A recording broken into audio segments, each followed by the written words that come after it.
William Davis, the 18th Premier of Ontario and one of the country's longest-serving premiers, has died at 92 of natural causes. Emily Tayler tells us more about his stretch in power and the legacy he leaves behind. I don't miss many parts of what I used to do, but you miss the people. The family of Bill Davis made the announcement this morning, saying the beloved politician died in his Brampton home, surrounded by his family.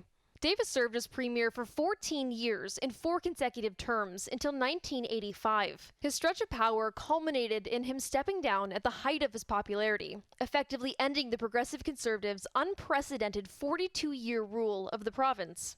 Political analyst Keith Leslie says his down-to-earth nature resonated with a lot of Ontarians. He was like the premier dad or premier granddad of his day, and that moderate style of politics, I think people really respected him for that.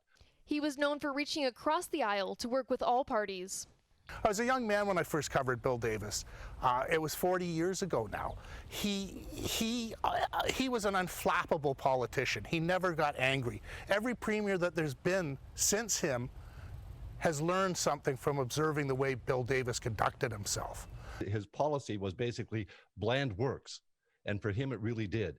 He was a key player in Pierre Trudeau's push to separate from the UK and establish the Bill of Rights and Freedoms, among many other projects that have shaped Ontario into the province we know today. If Mr. Davis had not come along, we wouldn't have TVO, we wouldn't have the Sky Dome, we wouldn't have the community college system, and we wouldn't have full funding for Catholic high schools.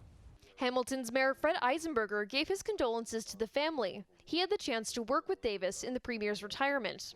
He was in his retirement always clever, very engaging, and had many friends across the province and across the country. Premier Ford also added his thoughts online, saying that flags across the province will be lowered in his honor. And provincial NDP leader Andrea Horvath noted that Davis was a, quote, class act. Emily Tayler, CHCH News.